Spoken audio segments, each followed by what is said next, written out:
What's going on, ladies and gentlemen? This is Muscle, and this is another Two Line Music Hut's Entertainment Report podcast. And today, we have a world-exclusive story today for you. Listen, the person we have in the studio today is Louie Rankin's common-law wife. You know who we have in the studio today? We have Jewlz in the studio today. What's going on, Jewlz? Hi, thanks for having me. Thank you for coming through today. No problem. Yeah, I mean, all right. And I have to let the world know, the last interview we did with Louie Rankin, you're actually the one to set it up and actually made it happen. And the process was so smooth and easy. Thank you. You're welcome. You know what I mean? So let's go right from the beginning and move on up. All right. How or where did you meet Louie Rankin in the first place?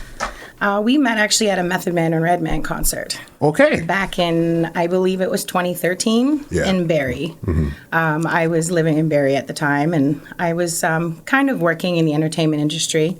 I was working with local DJs and promoters and helping to promote shows, and friends of mine that were local artists that would open for shows, and he happened to show up at the show. And to be honest with you, it's kind of embarrassing because Shatas is one of my favorite movies, and I didn't even realize it was him when he was standing right next to me at first until a friend of mine told me, that's Teddy Ruxshot. And I was like, really? I was surprised. Yeah. So that was the first time we met. Mm-hmm. And at the time, he was there with some of his team, and he went on stage and was with Meth and Red, and we talked for a few minutes backstage.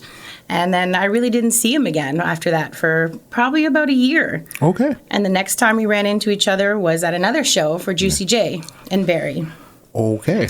And we went to the after party together, and we exchanged numbers, and we talked about what kind of work I did, and he said he was interested in having someone help him with his social media and things like that, and we just kind of connected that way.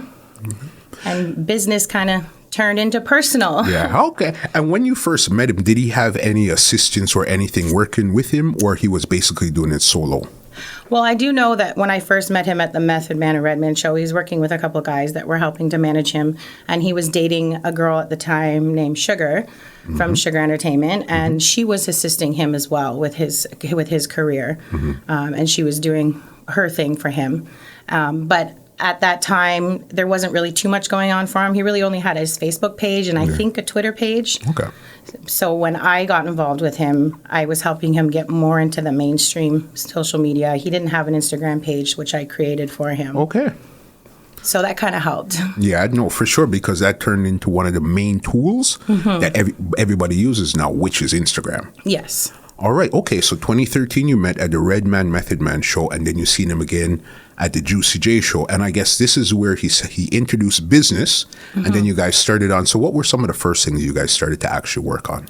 His Instagram page. That was one of the first things I did, was create him an Instagram page, because he really needed that outlet to be able to communicate with lots of different people. And it's all across the world. It's worldwide. So, and Instagram became so popular that you could do videos and pictures and people could connect with you, and it was a way for him to promote himself and have someone do it for him, because he wasn't very technologically inclined, but most artists have someone to do that for them. So for sure, they have their team, people around them taking care of that. They're usually not the one tweeting or posting or anything. They have people doing those type of stuff there. That's right. Okay, so you guys started out, and what was the whole plan? What were you guys trying to do with the brand Louie Rankin at that time there? I guess he was just trying to get himself back out there. Like, he's already a well-known person. He's very talented. He has the music side. He has the acting side. But he just hadn't done a lot of work. Like, he had first come back to Canada in 2010, and he did some shows and did a few things then, but he really hadn't done too much. So we were just trying to get him back out there again and get him back up in the scene, so that he could get more work. Makes sense. And at this time, you said he came back to Canada in 2010. From the States, this was, or Jamaica?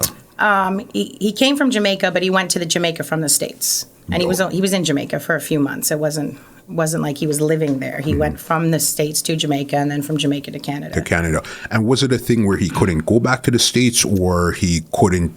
What was the reason why he came to Canada instead of going back to the States? He had some legal issues in the States, and he left the States and went to Jamaica, and Jamaica is kind of a hard place for any artist to make money and to promote themselves. And so he decided to come back to Canada. But he also has family here. His mom lives here, and most of his brothers and sisters live here. So it was a good place for him to come to. It made sense because I know originally when he left Jamaica as a kid, it was Canada where he came to first, and then he went to the States. Yeah. So I guess Canada was the main place where he had his paper, went to the States, whatever papers he had there, got into issues. So I guess if you're going to leave from Jamaica and come somewhere else, it would be Canada. Yes, because he couldn't really go back to the States. So. Yeah.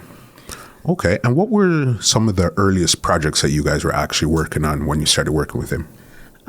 It was a lot of shows and stuff. Like he would do hosting, and he would do some work in Jamaica. So I would set up the travel for him to do shows in Jamaica, and then it was just shows in Canada, just basically hosting and doing performances.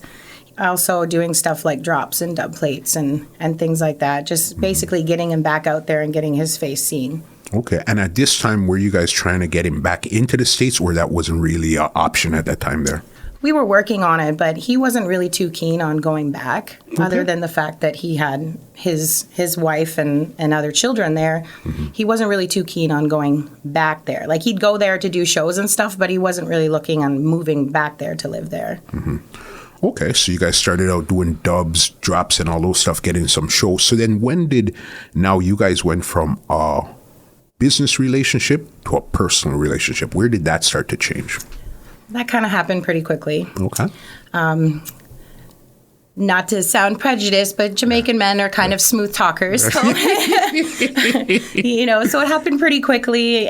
I had 2 children, and he got pretty close with my children, especially my son. Okay. My son was just 2 when we met, and my son's father was incarcerated when I was pregnant, so my son didn't really have much of a father figure.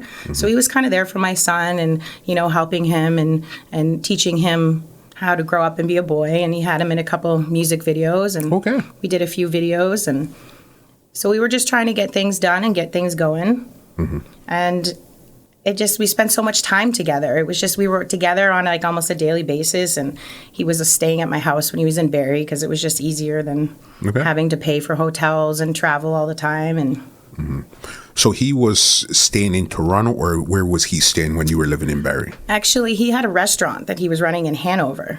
Okay. And it was called Ox's Caribbean Cuisine. And he was going back and forth between Toronto and Hanover for the restaurant. So when we met, I also have like a little bit of a cooking background. So we had talked about me going to the restaurant with him and helping him to reopen it. But that didn't really go through too well, just because up in Hanover, it's kind of more of a summer place. Okay. So the business during the wintertime isn't that great. So it didn't seem like a proper investment thing at the time. And he just had so much other things going on with travel. He was finishing up doing Yank with Kama, which was You Ain't No Killer with Kama. So he was traveling to Trinidad and Jamaica to finish filming for that. And all the travel he was doing, there just wasn't a lot of time to be running the restaurant. So it was just easier to stay in Barrie and go back and forth to Toronto. Okay. And at this time, what type of restaurant was it? It was a Caribbean restaurant. So he was cooking in it. He was actually cooking in the restaurant. Yeah. And it was mostly takeout, and it was right next to a bar. So he actually did some shows at that bar too prior to me and him meeting. Okay. So he was friends with the guy who ran the bar, and they just decided to become business partners and ran the restaurant, and they just kind of went from there. But then because he was traveling so much, it just kind of didn't really keep going, Makes sense.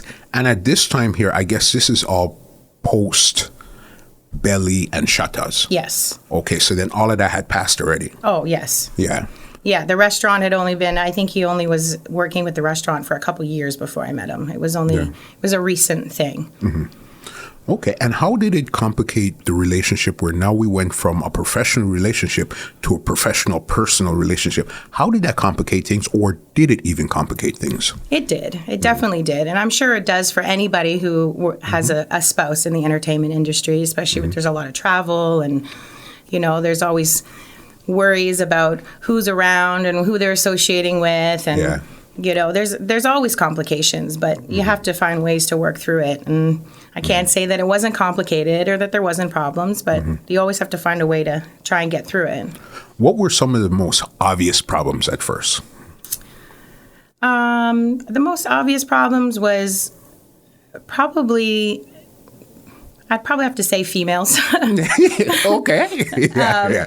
I mean, being in the entertainment industry, a lot of people think that they have a certain image that they have to uphold. And especially when you come into like the dance hall, hip hop, rap scene, you know, when it comes along to the music videos and the type of girls that are involved, you kind of have to try and hold the jealousy back and the thoughts back, because if you don't, it's just going to make you be jealous all the time. And I'm not going to say there wasn't times when things happen, you know, like people make mistakes and it happens, but you know, you just have to get through it. All right, fair enough.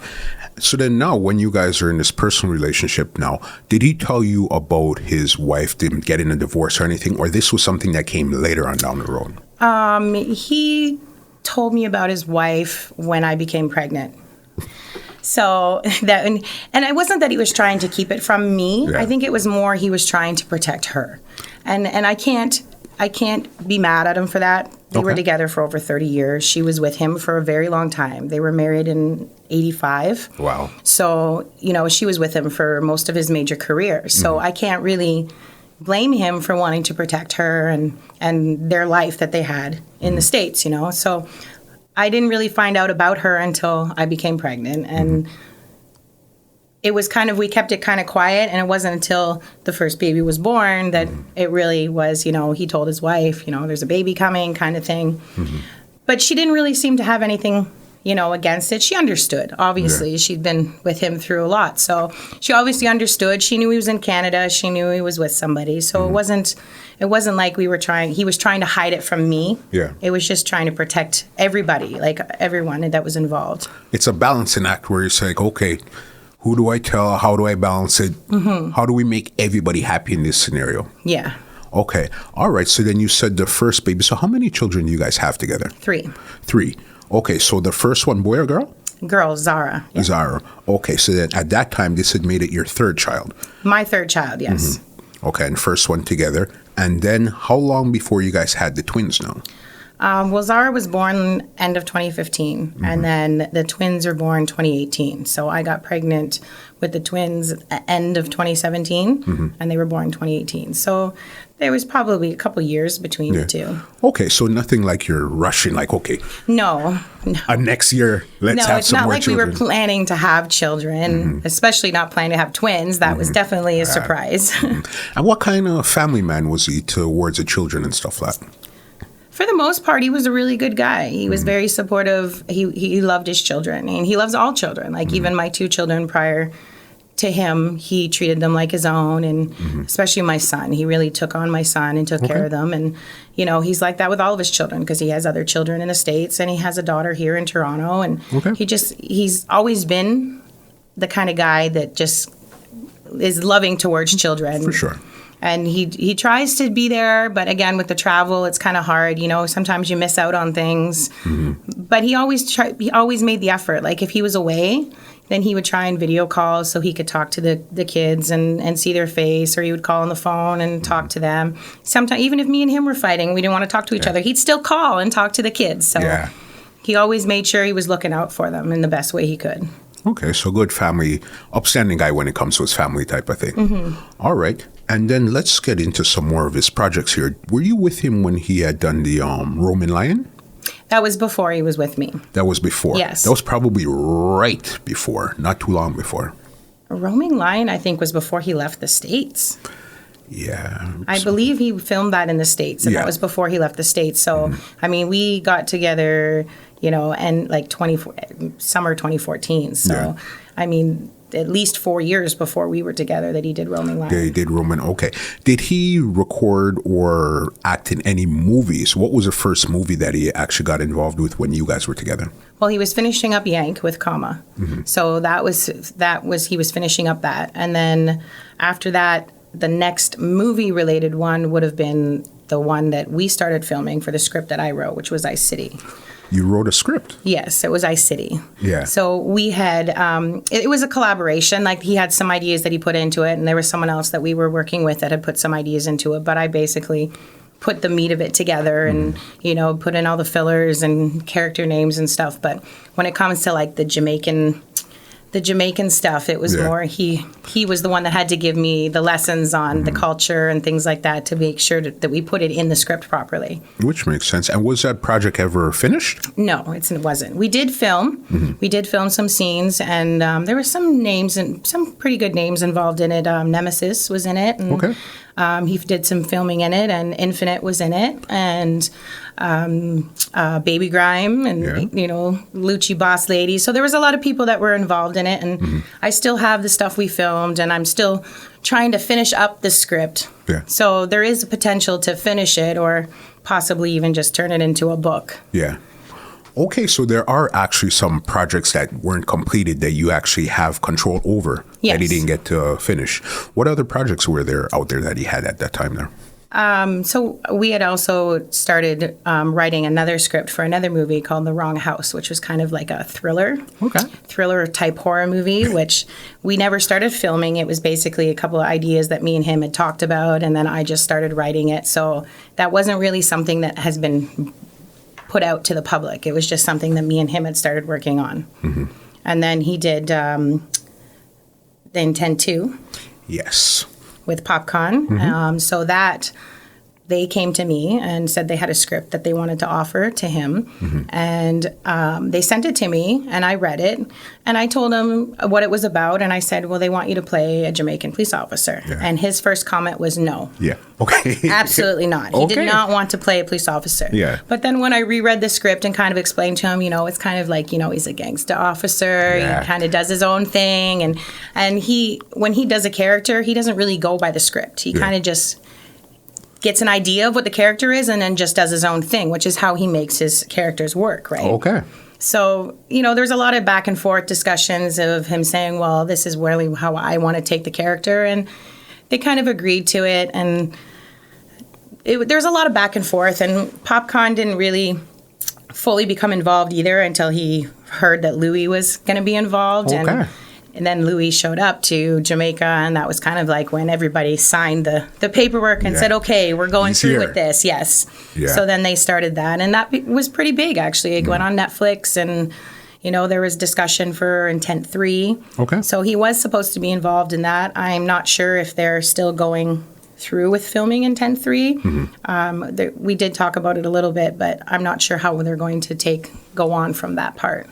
Got you. Okay, even his musical career now, was he actually recording any music at this time here, or where was his mindset when it came to music? He had some songs that he had started, and we'd filmed a couple of videos when we were living in Barrie, and one was King Solomon, which is I believe, on YouTube, and we did some behind-the-scenes stuff, and we did some work with some people from Montreal. And they were doing like kind of like a documentary type thing. So they were kind of following him around while he was doing music videos and doing shows and stuff to get behind the scenes footage and just doing some work like that. But he wanted to put an album out, but he wasn't really putting the effort in. And it wasn't till we moved from Barrie that I really kind of pushed him. Actually, when he did the video with DJ Khaled and Nas, that's when I really pushed him to say, okay, now's the time for you to do the album, because now you're starting to get back out there and people are seeing you doing this work with people like Khaled and Nas that you really need to put it out there. And then the Raptors championship, and now he really started to get the following because of that. So then I really said, okay, now we really need to get on it. So then he started recording, and he finished the album, and it was pretty much almost done and mixed and mastered. There still needed a little bit work on it. And then the accident happened. So the album is done, and it is ready to be put out. But now it's all just legal matters and things like that to get it out. We're about to get to the accident, but there was two things that you brought up that I wanted to discuss. The Nas and DJ Khaled song there. How did that song even come about in the first place? Well, I guess that was from Nas's album, album Done. And because I guess Khaled and Nas were both in Belly, and Louie was in Belly, and I guess they wanted to keep the theme from Belly to go into the music video. So I was actually contacted by Khaled. Khaled got my number from I believe it was Cess Silvera that had my number because Louie had been in contact with Cess, and Louie always gave my contact information to everybody because it was easier to talk to me than it was to get to him sometimes.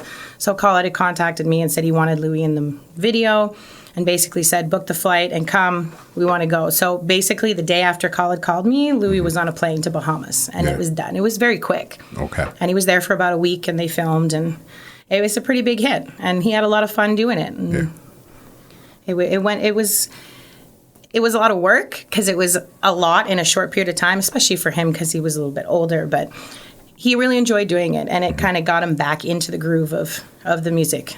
Yeah, because he's back around with the A-listers, which is the Nas, the DJ Khaled and stuff like that. So then that puts a good shine on him. Like, okay, you're still Ox, you're still Teddy Bruckshot, and people still appreciate that, because of what a lot of people don't realize is, okay, those roles came out years ago, and there's only so much you could actually got paid for that role, or you could continue to make residuals from bookings for hostings, other features and stuff like that. So I guess people don't really realize that after a while that money kind of runs out unless you're still staying on that level. Or you're investing it properly to make sure that you can continue to make profit off of it. But I think it was more for him, it was more of the camaraderie, because like he was really happy to see Nas again. It had been a long time since they've been together. Yeah. And he was really kind of proud of Khaled and how far he had come and the work he'd done. So for him to be involved in that, it was more of a respect thing than it really was about the money or the image. Yeah.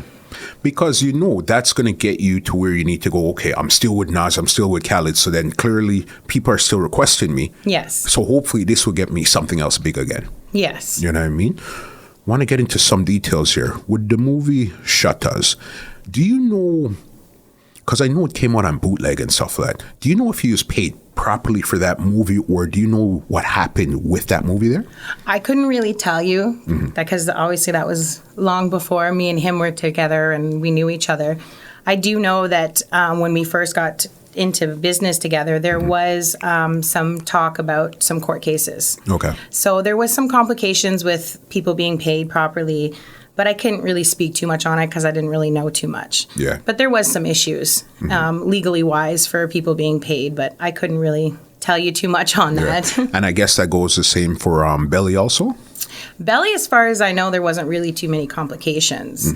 In other than the fact that he was on his way to Jamaica to film a scene and he got pulled over by the cops and got held up and was 3 days late for his shoot in Jamaica. But he managed to get there and film. But other than that, I don't think there was any issues. But I couldn't say for the contract-wise for that stuff because I wasn't involved in any of the contract writing. So I don't know what it came to, what he was paid up front and the residuals and things like that. Okay. Understand. Ox, Teddy Bruckshot, Louie Rankin. What was he like as a person off the air? Like, okay, we're not filming today. Was he still in character, or he actually became regular when the lights were off and everything? When we were at home on our own with the kids and stuff, he was just a regular guy. Like, you know, we did our thing. We'd cook, we'd go out, shop, whatever we needed to do. But when he was around certain people, the image was still maintained. Like if he came to Toronto and he was around a certain crowd, then he still maintained the image of Ox, Teddy Bruckshot. Whatever you want, whatever he was, you know, certain areas of Toronto, people call him Teddy Bruckshot. Other areas of the city, people call him Ox. So it just depended on who he was around. But at home, one-on-one, he was your average guy, you know. He had his habits and his daily routines. He liked to cook. Okay. And he was always the one cooking most of the time. And he liked football, and basketball. So, and he liked to bet on football and basketball. So basically, when we were at home, it was just cooking and watching sports and you know, normal people stuff. Yeah. And he was more of a homebody, or he liked being out on the road? He was a homebody to a sense. Like he did like going out and being on the road, but it came to a certain point where, you know, he'd just get tired and he had enough and he just wanted to come home and rest. Because when he's on the road, he didn't really sleep much and he was very particular about things. He didn't eat food from other people. He wanted to cook for himself. He wanted to sleep in his own bed without having, you know, when he's on the road and you're in hotels and stuff, there's usually other people with you. Yeah. And he didn't sleep much and he didn't really eat too much when he was on the road. So to a certain extent, he liked to travel and be on the road, but to a certain extent, he'd want to come home. There'd be plenty of times when he'd call me and say, I'm ready to come home. Or he'd call me and say, I want to leave now. And it'd be early. So I'd have to change his flight so he could come home just because he was tired. Yeah. He wanted to come home and rest and eat proper. And it was just it's tough to be on the road. For sure. Again, you have to maintain this image. But when you're down and the door's closed and you're in your room by yourself and you call your wife, you say, hey, listen, I'm ready to leave now. Yeah. I mean, the show is up. I'm ready to go. Yeah. Especially if things weren't going his way. He was very particular about things. Mm-hmm. And if somebody wanted him to do something that he didn't want to do, he would make it known. He was a very vocal and loud person. And you would know if he was in the room because he would make it known. Makes sense. Okay.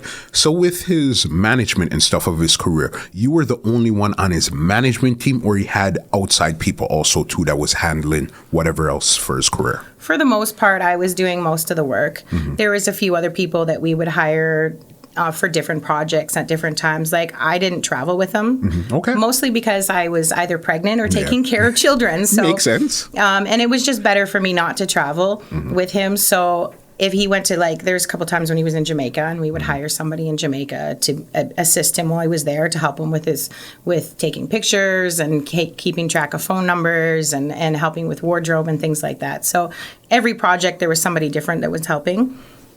Kama from Yank has been around Louie for many years, and he helped manage things as well and set up stuff as well. So he was kind of there on the sidelines saying, okay, well, I have this for you and I have this for you. And there was some people in the States too that were still working with us, and we're trying to help get them back in the States and say, oh, if you come, we have this show and this show and this show. So there was a lot of people that were putting their hands in to help out.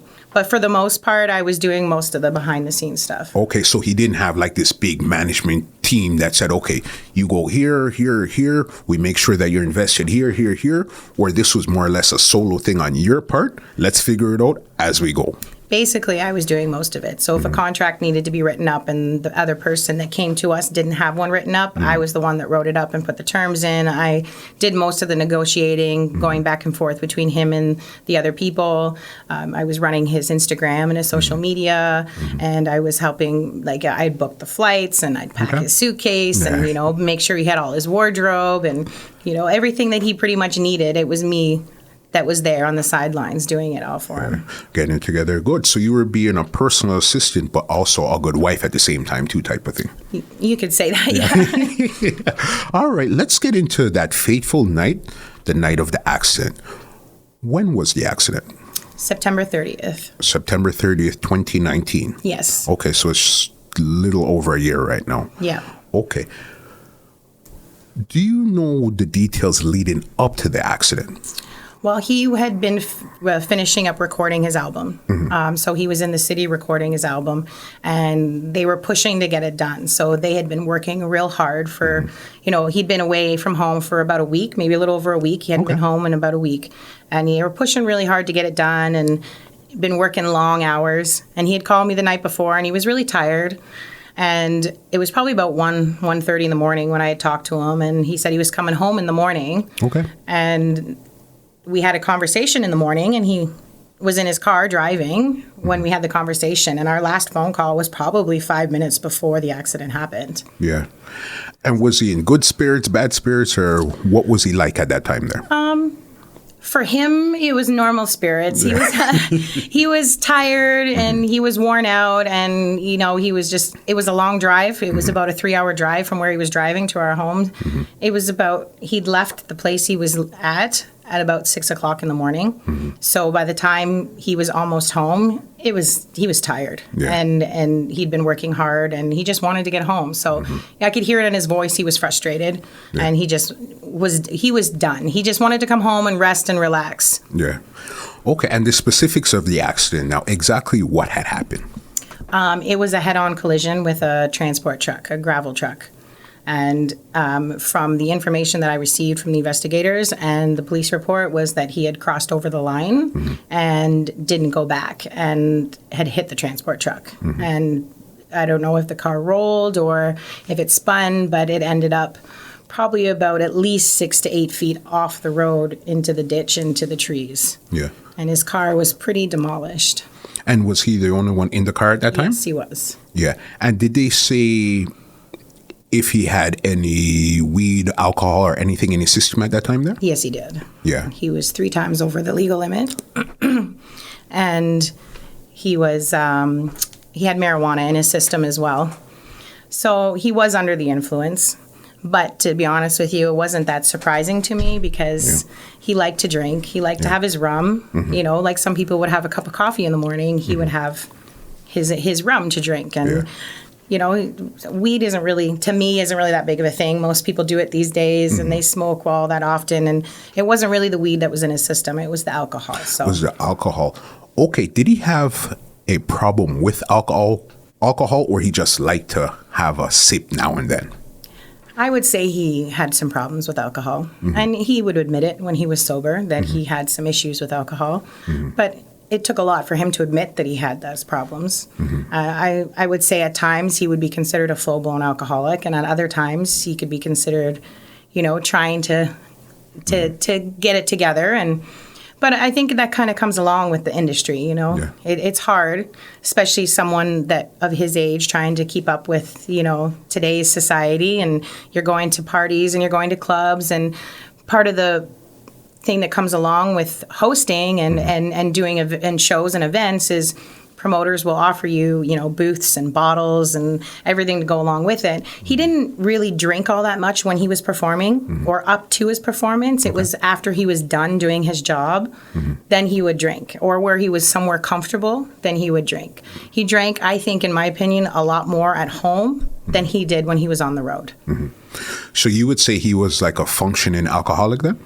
For the most part. Yeah. There was times when there was that he wasn't functioning. There he would go through phases where he would have a rough patch and he would be really out of it for a while. And there's other people that were around that would notice these things and knew that he was having problems with it. His family members knew that alcohol was a problem, and he would have times when he would sober up and he would kind of stay away from it, or he would just have a beer or two here, and then he just would go back to it. And did you guys, was it at a point where you guys were trying to get him help, or he wasn't really, he'd say, no, man, I have this, don't worry. I'll stop drinking for 7 months. He was very stubborn. You couldn't really tell him what he could and couldn't do. Yeah. So you could tell him that he had a problem.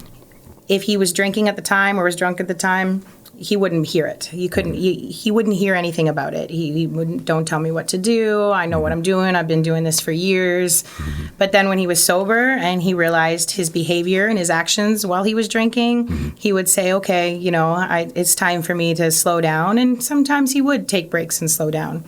In fact, the one time when he went the longest without drinking was because he had gotten some traffic tickets for drinking and driving, and he had to do some time. And he was incarcerated for about 2 months last year. Yeah. He missed Christmas and everything. It was, it was a little over a year ago, obviously. So this was, I believe it was the twins' first Christmas. So he did 2 months. He went in November, came out January. And when he came out, he stayed sober for quite some time after that, because while he was in, he did a lot of spiritual searching inside of himself and reading the Bible and you know, looking at his life and seeing what he had in his children and knowing that he needed to better himself. Yeah. But then he got back into his movies and excuse me, and his career. So it kind of was hard to stay away from it. He tried. I can't say that he didn't, and he tried many times to stay off of it, but it was really difficult. Any person that has any type of substance addiction, it takes a lot to quit, and it doesn't. It takes a team too. And at the same time, if the person doesn't want to do it, it's not going to happen until they're ready to. Makes sense. And what type of person was he when he was drinking? Very similar to his characters in his movies. He could be very loud, and it would start off, he was very, you know, funny and joking and happy, and then the more he drank, the more the bad side would come out, and something would piss him off, whether it was me or somebody else, or something didn't go his way, or, the football game didn't go out properly, and that would just trigger his mood. And then once he flipped over to that angry mood, it just went downhill from there. And then he would just want to drink more to try and get that memory out of his head.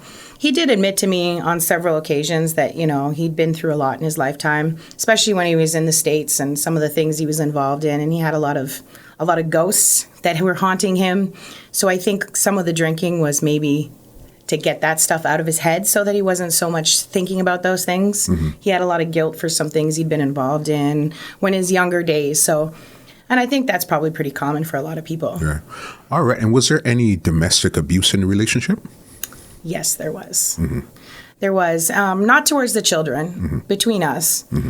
And I don't think it was necessarily that he wanted to do it. I think it was a loss of control. It was more like he would start off with the verbal stuff and making comments, and some of the things that he would say were really hurtful. And when we were first together at first, I would try and stay humble and not talk back and not say anything. But after a time, things it gets to you, and, you have children, and I was doing a lot too, like with his career and then home stuff and taking care of babies and being pregnant and everything. So I was stressed out. So, people can clash at times, and I can't say I didn't make mistakes. I probably said some things that I should have kept to myself, but it wasn't like he was purposely trying to hurt me. It was more of a loss of self-control. Yeah. And it was just kind of, I don't know if it was things flashing through his head and I know I'm not the only one. We've had conversations, and there was problems with his wife in the past as well, too. So it comes along with the substance abuse. And he really tried. And when he was sober, he would apologize and he would admit that he was wrong, and he would see that it affected the children and affected our relationship. But it's a vicious cycle. It's a very vicious cycle. Yeah. Makes sense. And what was the age difference between you and him? I think it was about 31 years. Wow. He was 66 when he passed away, and I'll be turning 35 on Wednesday. So there was... Well, let's put it this way. I was born October 28th, and him and his wife got married October 25th, 3 days before I was born. So, wow. Yes, there was quite an age difference, but it didn't seem like there was that much of an age difference. And to be honest with you, I didn't even know his true age until the first time I booked a flight for him and needed his passport and saw the year he was born. But it didn't really affect me that way. I mean, well, first of all, he's Jamaican, and they tend to, the lifestyle and the food you eat and the stuff you drink, it kind of slows down the aging process. So he definitely did not look like a 66-year-old man. Yeah. And he definitely didn't have the mentality of a 66-year-old man either. So to me, the age wasn't really that big of a deal. Yeah. Got you. Okay, let's get back to the accident here. So then you said you spoke to him about 5 minutes or so before the accident. Yes. Did he sound like he was intoxicated or anything at that time? Or again, you knowing him, it's like, okay, here we go again. I know what this is here. The thing with Louie is that when he was drinking, he wasn't like, when he was drunk, it's not like your typical drunk where he was slurring his words or he was falling over. When he was drunk, he seemed more sober than he was drunk. So you could be talking to him and he could be a whole bottle into his J. Ray or Appleton, whatever he was drinking, and you would never know other than to smell the alcohol off of him. So no, there was no slurring of the words. And all the time we were together, there was probably only a handful of times that he was so drunk that he couldn't walk or talk. Most of the time, he seemed like he was in a normal state, even when but he had a very high tolerance. Like, he was drinking a bottle of rum a day. So for most days, yeah. So for most people, you would be intoxicated. But for him, his body was so used to it that it took a lot. And he would show signs of withdrawal when he wasn't drinking, especially when he would go on some serious binges of drinking. So you could see like he would feel sick and he wouldn't want to eat, and sometimes I'd have to get him, some medical attention. There was a few times when we had to get him some medication to make him feel better, and he was having stomach issues. And the last time I took him into the hospital to the doctor to be seen, they were telling him that they were starting to see signs of liver cirrhosis and some problems with his stomach lining from alcohol. So it was starting to take a toll on him. Yeah, because we're talking about rum here. It's not like beer or something light. No. So, okay, you get the call. When was it? So then who contacted you after the accident had happened, or what was the next thing that had happened? Well, the last time I talked to him, when I got off the phone with him, it was around 9:10 in the morning. And he was probably about 30 minutes from home, 30, 40 minutes. So I expected him to be home before 10 a.m. And he didn't show up. So I thought maybe he stopped somewhere on the way. And to be honest with you, my first thought was that he got pulled over for speeding. And his license was not legit at the time, so I thought maybe he got arrested or something. Yeah. And I kept trying to call his phone, and I couldn't get through, and I kept calling his nephew, who he was with when he left, and neither of us could get a hold of him. And then it was just after noon, after 12 noon in the afternoon, and a police officer pulled into my driveway. And it was at that point that I knew it was serious. Because if he had just gotten arrested, they wouldn't be coming to my house to tell me that. They probably would have had him call me or his lawyer call me or something. So when they pulled into my driveway, I kind of had a feeling that it was something bad. What was that conversation like with the officer? Well, at first they didn't want to tell me anything because I was at home with the younger 3 children. And Zara, she is kind of stuck to me like glue. So as soon as I came outside, she was right there, and they were kind of like, well, do you want to go somewhere and talk? So as soon as they said that, I knew something bad. So I'm like, what happened? Yeah. So then they asked me, do you know this person? Does he drive this car? And I said yes and yes. And then they basically just said, well, we're sorry to have to tell you that he was involved in a car accident and he passed away. So obviously I was in a state at that point. I was kind of out of it. I fell over and hit the ground, and the officer had to pick me up. And my daughter was there. At the time, she was only 3. So she did hear what was said, but it didn't really clue into her and register with her.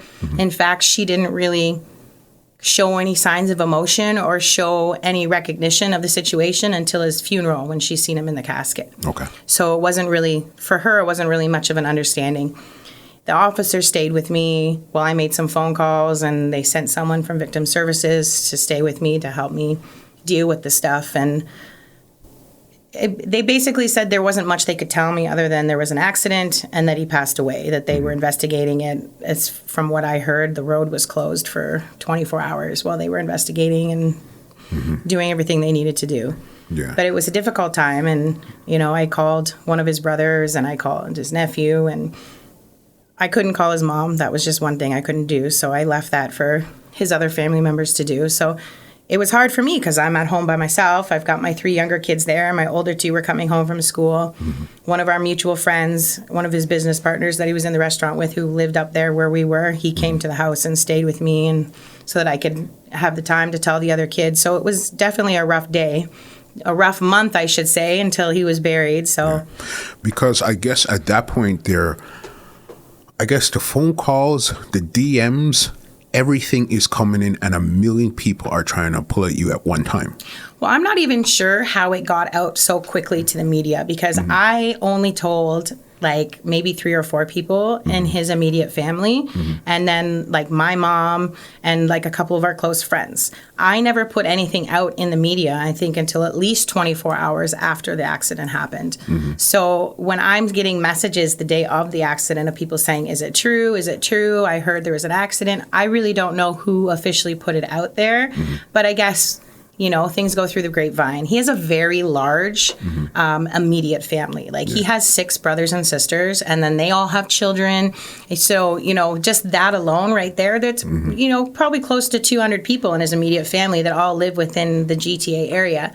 So, his nephew finds out, his niece finds out, they tell a friend. It got out very quickly. So that became very difficult because obviously people are automatically going to be calling me because I was the next closest person to him to verify it. And I didn't really put anything out there to verify it 100% until I think it was at least 24 hours after the accident. And what state did that leave you in at first when everything started to happen?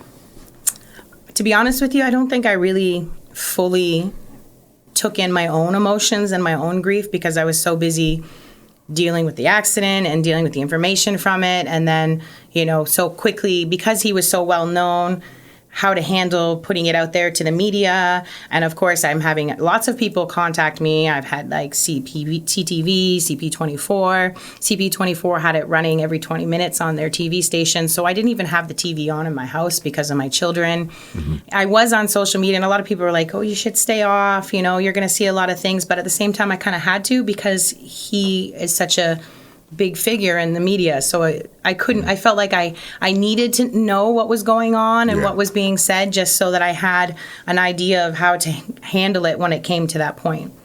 Makes sense. When the news officially broke now, who were some of the celebrity friends that reached out to you right away and offered some sort of assistance or help or condolence? The main one that comes to mind immediately was DJ Khaled. He was one of the first people to reach out to me.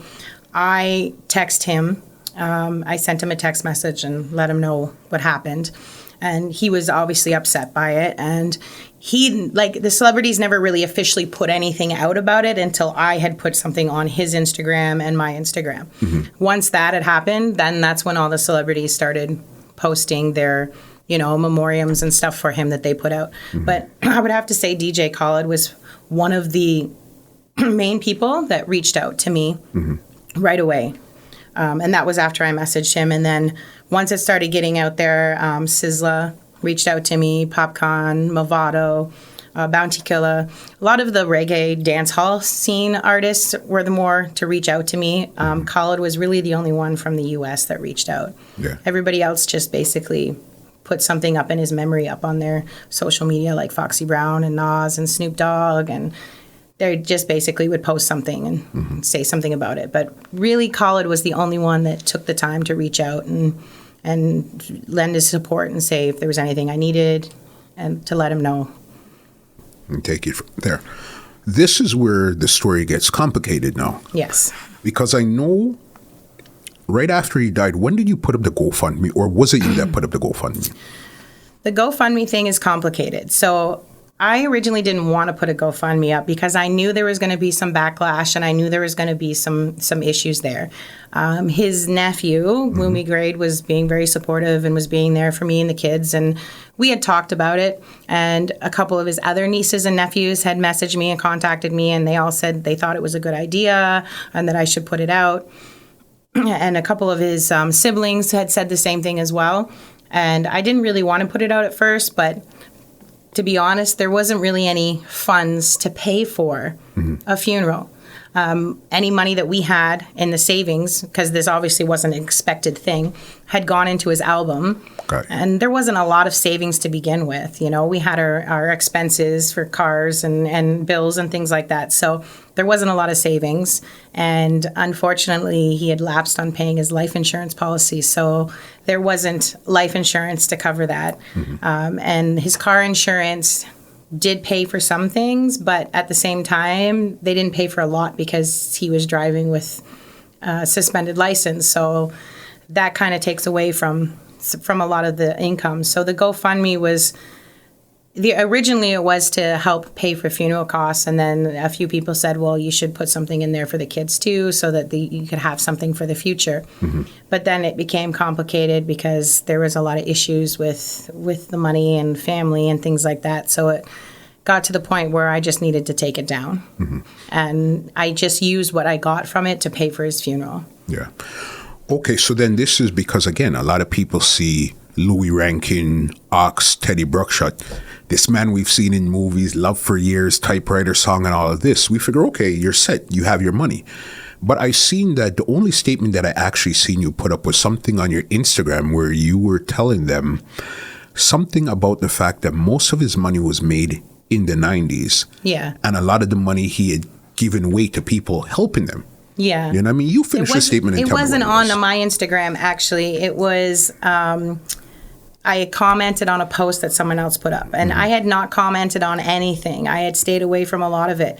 And to be honest with you, it came after Foot to Hype had put out a video. He had put out a video talking about how I should have my children taken away, and I was taking away from his image, and that I was making him look bad. And there was some racist comments about the fact that I was a white woman and this is what white women do to black men. And there was a lot of other people that made comments, but it didn't really bother me until that comment about how my children should be taken away because of what I was doing to his image. So it was the fact that people were saying, oh, well, she's just a gold digger and she's just trying to look for money. And it was people that really didn't understand the situation. So that's when I came along, and I didn't diss anybody. I didn't disrespect anybody. I just basically said, well, listen, the man was still married at the time of his accident. So legally, his wife is entitled to any assets or anything that he has. Mm-hmm. And unfortunately, there wasn't even a lot of assets. He didn't really have any residuals coming in from any of his work from the 90s. Mm-hmm. He did make most of his money in the 90s. While we were together, I probably helped him make around $250,000 across 6 years. But that's not a lot of money. It doesn't go very far when you have a lot of expenses. And part of my job was to maintain an image for him. So what you see on social media and what you saw on his Instagram doesn't necessarily gravitate to real life. Mm-hmm. It wasn't, he may come across on social media like, oh, he has all these cars and he has all this and that. Most of those cars, like most celebrities, are rentals or promo vehicles, and the clothing were given to them because he's doing promo for certain stores. Yeah. So people just assumed that he had a lot more than he did. Mm-hmm. And they were under the assumption that me putting the GoFundMe out there was for me to get money out of it. A lot of people don't know that I was never paid for any of the work I did for him. I did it all without expecting to be paid. I never asked to be paid. It wasn't something that I said, hey, you have to pay me. Yeah. We did have a contract that said I was getting paid 20%. Yeah. But when it came down to the money was paid, he would give me money here, he'd give me money there, or he would pay, the rent for the month. Like, we didn't own a home, we rented. So it's not like we had, equity or assets in a home. So, and we had groceries and bills and car payments and kids to take care of. And he was completely funding his album on his own with my help. So there wasn't any money to go around. And his family didn't really have any money to put into it either. Mm-hmm. So there really wasn't much of an option because there was no income anywhere for anyone to come up and go to a funeral and be like, hey, here's $50,000, let's bury him properly. Yeah. So I wanted to make sure that he did get the send-off that he deserved, but I had to find a way to get the funds to do that. And I did have the support of his family in the beginning, and most of his family still have been supportive and been there for me, but there was a few family members that had some backlash, and it wasn't until the GoFundMe reached about $10,000 that they started to really come at me. And it was, only a couple of people in the family that really gave me issues. But I had one person in particular that was threatening me and telling me that I wasn't allowed to come to the funeral and that I should take the money out in cash and give it to them directly. And then I said, well, no, I'm going to pay the funeral home directly. And that's when they said, you can keep it. And some pretty derogatory terms thrown at me. And it was pretty stressful on my part. So because you're dealing with the death of your business partner, your common-law husband, the father of your children, and the artist all at the exact same time. And it's like, who you think would be in your corner isn't. That's why I was saying, like, okay, celebrity friends, especially when they see the GoFundMe, you would figure that, okay, they'd say, let's protect this image and let's put together $50,000 or whatever the case is to give him a good send-off. But none of that really happened. No.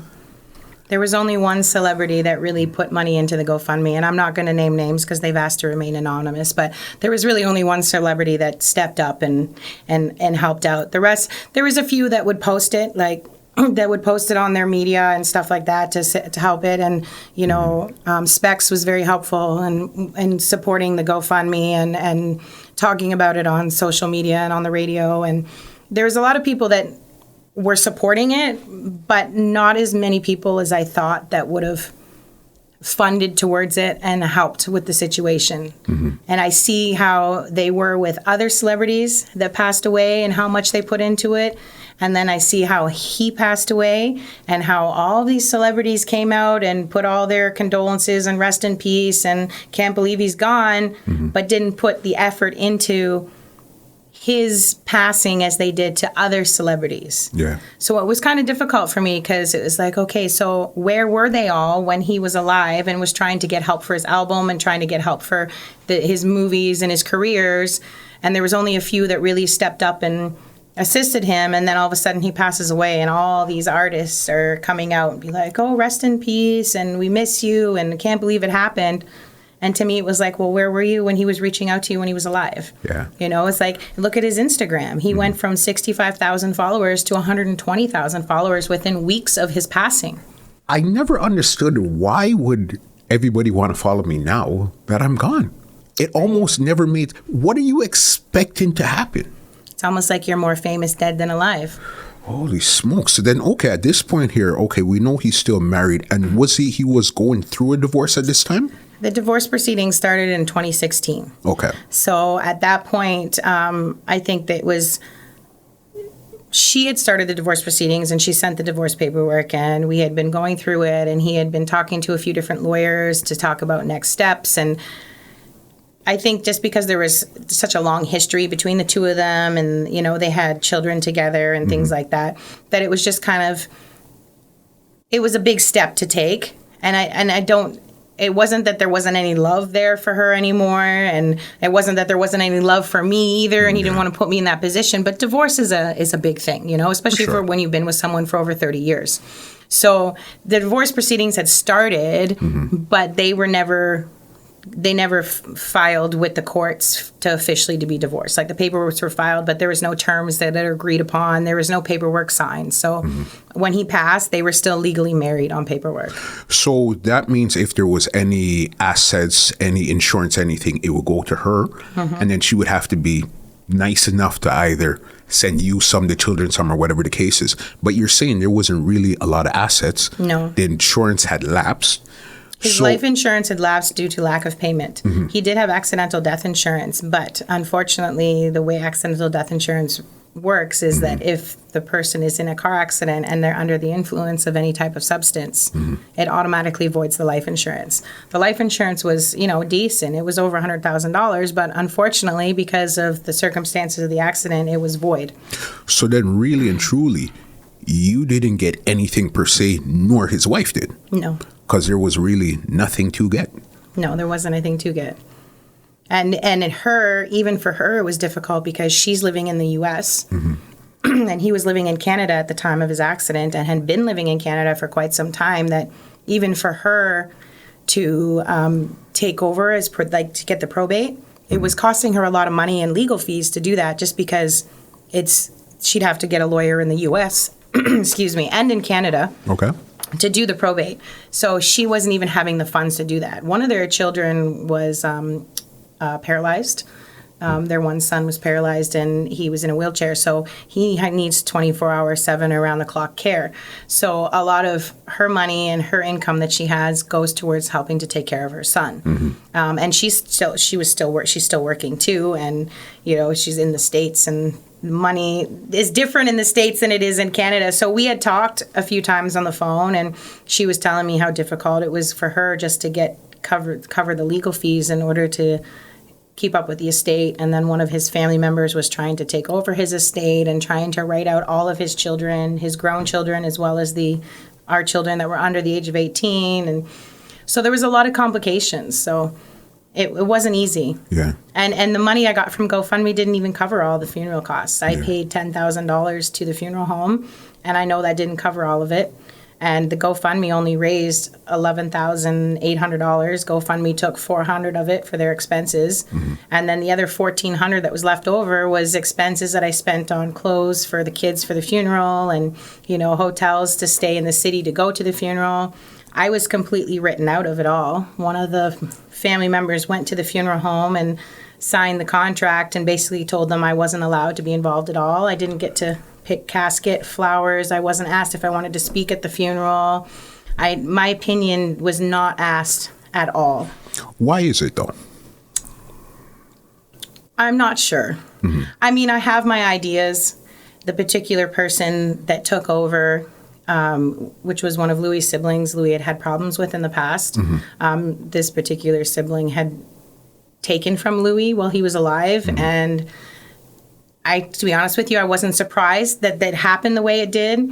And it was basically this person wanted me to give them the GoFundMe money. And when I refused to give it to them in cash, that was when it started the backlash. Like, you can't come to the funeral. You're not allowed to come. You're banned from it. You know, you're going to regret this. And then there was comments that was made about how I'm going to go after the kids after all this and take the 3 youngest children and take custody of them, because I guess they thought his accidental death insurance, our 3 kids were the beneficiary. So I guess they thought if they got custody of the kids, they'd have access to that money. Only for me to turn around and say, well, there is no insurance money. It's void because of the turnout of the accident, you know. So there really wasn't any money. I didn't get any money from the GoFundMe. His car insurance, the children all got money that they don't get till they turn 18, which stays within the courts with the children's lawyer. And there was spousal benefits through his car insurance, but again, that went to his wife.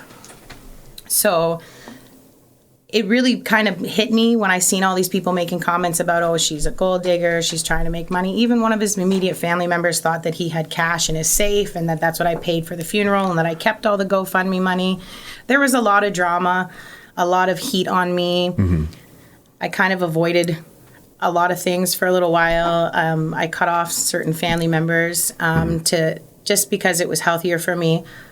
Most of his family members are still pretty supportive. Like, his mother and I still talk. And I mean, she's 88 years old. She's got 7 children. This is her 2nd child now. She's had to bury her. She's now buried 3 grandchildren.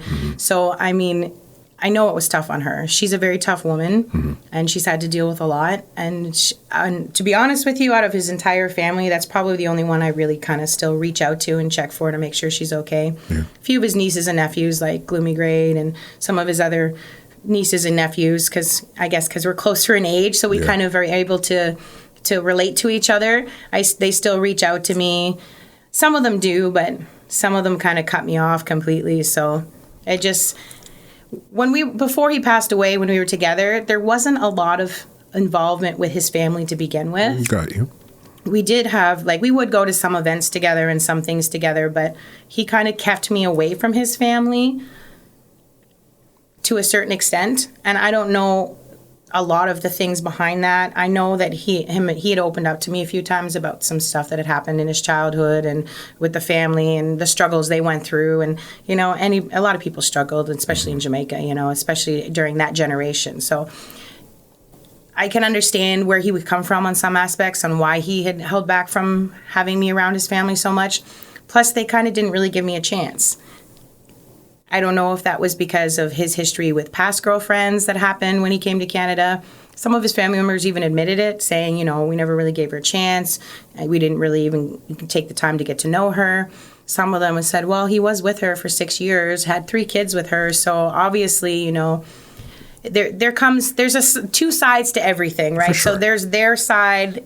That's his family. Those are his immediate brothers and sisters and nieces and nephews.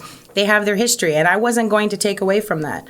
And I wasn't expecting to, take over or make all the plans. I just wanted to be involved. You know, I'd been part of his everyday life from the day we met until the day he passed away. So the fact that I was pretty much thrown to the wayside and treated like I was a nobody, it was kind of like, well, that's not fair. And we had 3 children together, and it wasn't really until the actual funeral, to the service in the church, when someone happened to mention my name and the kids, that I was like, oh, so now you recognize us, and now you recognize me. And even then, it was just kind of by the wayside. Oh, he came to Canada, and he had 3 beautiful children, and it was just kind of like, okay. It was more in passing type of thing. Yeah, it was. And not that I didn't want that to happen. I wanted it to be, talk about him and his life and who he was. And it's not that I wanted to be acknowledged. I wanted his children to be acknowledged, because especially Zara and him were very close. And it was very hard on her because he always looked for her. The twins were still young. They were a year old when he passed away. So they really don't have any, they don't know. They know who Daddy is. They see pictures and videos and hear his voice, and they know that's Daddy. But they don't have any understanding of what happened, where she did. So I'm still dealing with her and her emotions and her grief, and she has separation anxiety because he hadn't been home in a week and then he didn't come home, and it's hard for me to leave home now because now she thinks I'm not going to come home. And a lot of people like don't understand how I had to deal with it with the children when it happened. I was on my own. Like where I lived in the country, I have no close friends in the same town. My family don't live close. So here I am dealing with the grief and still trying to go day to day with my 5 children. My kids are grieving. My oldest goes to a school where there's high school kids that knew him and knew his videos, and they knew his restaurant. So she was dealing with people that she didn't know coming up to her saying, I'm so sorry for your loss.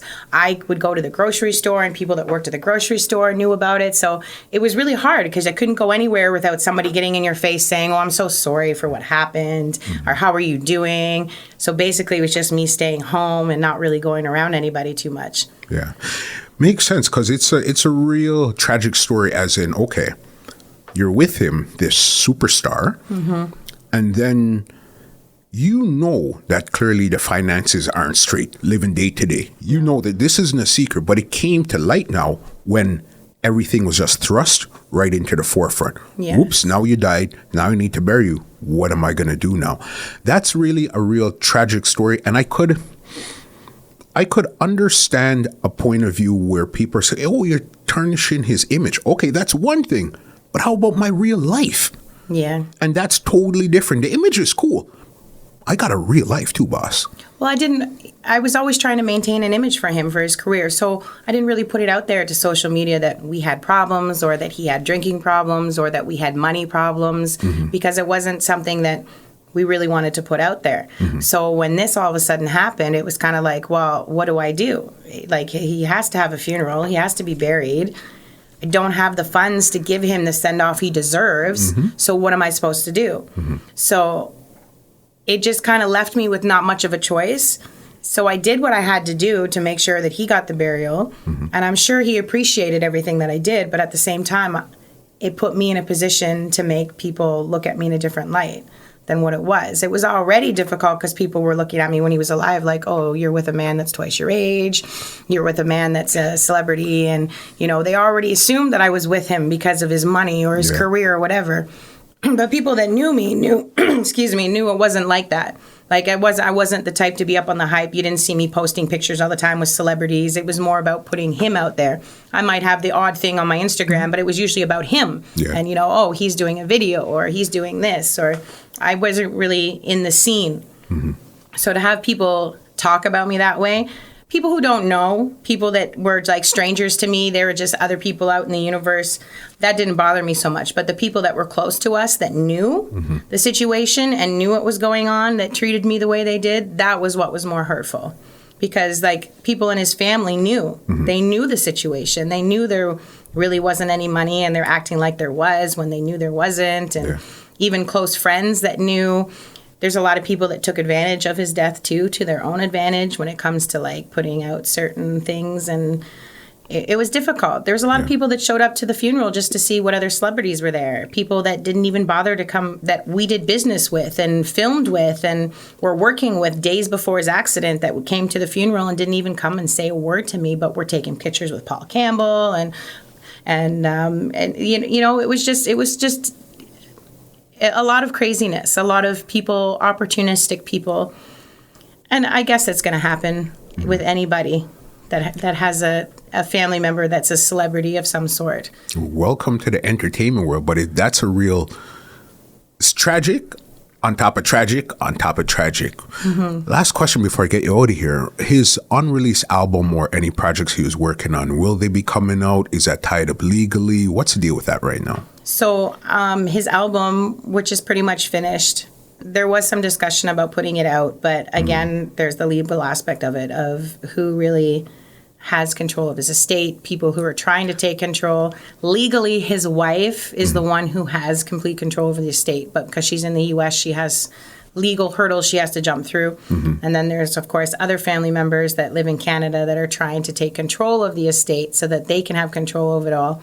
But when it comes to his album, the people that were mixing and mastering the album have been in conversation with me, and they're not prepared to release it to anybody else. When the time comes to release it, they're going to make sure that that there's money put aside for his children, and not just our children together, but for all of his children. And it's not that I'm looking for any compensation, because it's not about me. It's about the kids. These kids are still young. He has, another daughter here in Toronto. He has 6 kids in the U.S., I believe. There's 3 with his wife. There's 2 in Connecticut. There's 1 in Atlanta. So he has a legacy of that needs to go on. And a lot of these kids are grown, but they're still his children. So they still deserve something from him. So a lot of us are trying to work together. I speak with most of his children, and they're in contact with their siblings and me, and we're all trying to work together to maintain his image and his legacy.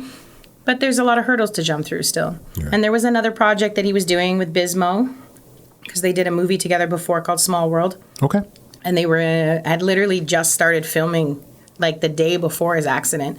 You'll see a video on his Instagram where he made a comment to the driver. Yes. And a lot of people assumed that comment was kind of, I guess you could say, ahead of the accident, was kind of calling the accident on. But the comment he was making was in regards to the movie he was filming. So when he opened up the bag and the money was in there, and he said he didn't trust the driver, that was in the context of the movie he was filming with Bismo. And as far as I know, it's done. There's been some trailers that have been put out, and I'm not sure how they continued on with that, because there hasn't been a lot of communication between us in regards to that. I know they used the scenes that they did film with him. There was some talk of using one of his brothers to go on with his scenes. I'm not sure if that happened. I know Paul Campbell got involved with the movie, and a few other people. Jay Villani got involved. So, it is done, and that has been put out there, but I haven't had much communication with them in regards to how that's going to work. Yeah. I'm not really expecting it to be a Hollywood hit movie. It's a low budget movie, but it's still going to have some following. It's still, because he's in it, and it was posthumous release. So and I believe Yank with Kama is still in the process of releasing episodes.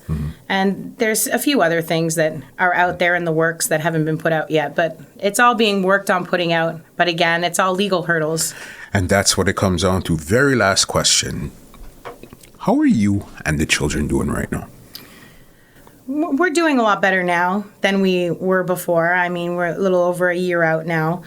We still have our day-to-day struggles. My older 3 kids still have their moments. And to be honest, I don't think I've really fully taken on my own mental health when it comes to it, just because I've been so busy trying to take care of the kids. And I still try to maintain his Instagram, and because I'm the only one that has access to it. So I don't want that to go to the wayside. So I still try to post things on it and try to keep his stuff going. I recently just found a picture of him with Chiquita from Belly that I recently posted on his Instagram, just to try and keep his image out there. And I know some other celebrities are. I know DJ Khaled just recently put some stuff out, because Nas did the song Blue Benz and shouted out Louie in there, and a good portion of the song is about Louie. So some artists are still trying to keep his name alive, to keep his legend alive. So basically that's all that we're trying to do right now, is keep his name alive. I don't want his children to forget. That's my main concern. I don't want them to forget who their father is, which won't be hard to do, because unlike most people, there's so much out there of him. There's lots of videos, there's lots of pictures, there's lots of movies. So they'll continue to know that that's their father, but unfortunately they won't have the interaction that most kids have with their father, growing up with their father in the picture. Jewlz, this was a great and open conversation. Thank you for being so open, and actually thank you for actually sitting down, because I know when I got the message, you said that it was City TV, all of these outlets wanted to speak to you, but you weren't ready to speak. And why did you come sit down and speak with me today? I can't even put it into words. Why me? I think I chose you just because, number one, people have a lot of respect for you because you're a very candid person. You're not judgmental. You're very open with letting people speak their mind. You were also the last person to do an interview with Louie before he passed away, and I know how much respect Louie had for you. In fact, I think I remember the first time I officially met you was when we came to you in your booth in the mall and asked you to sell some tickets, I believe, for his birthday roast. Yeah. So I think back to all those kind of things, and I'm like, well, these are the type of people that we want to continue to be involved with, people that are supportive in a positive way. And I wanted to make sure that when I did have my chance to speak out, that it wasn't going to be with someone that was going to be judgmental or take what I said and turn it around and just, hear what I have to say without saying, oh, she's just trying to look for attention or anything like that. Because that's not the case at all. I'm just trying to get people to understand our life and what happened and how things went the way they did. Yeah. Understand. It's, as I said, it's been an excellent, great conversation. If anybody wanted to reach out to you, say anything to you, where could they find you? I'm on Instagram as Jewlz Chaotic. And I am on Facebook too, but I use Instagram more. So they can reach me on Instagram, message me or whatever they want to do, and all my information is on there, my email and everything. All right. Did we cover all the topics you want to speak about? Is there anything you want to speak about? I don't think there's anything else that I need to mention. I think we covered it all. I say, Jewlz, it was a great, open, very candid conversation. You know what I mean? And thank you so very much for sitting down with me. And we'll put it out to the world, and they're definitely going to get a real picture of who Louie Rankin really, really, really was. You understand? I do. Thank you. Thanks for having me. No problem. Let me give you an outro and get you out of here. Well, ladies and gentlemen, this is Muscle, and this has been another Two Line Music Hut's Entertainment Report podcast, and we are out. This podcast is brought to you by www.twolinedmusichut.com.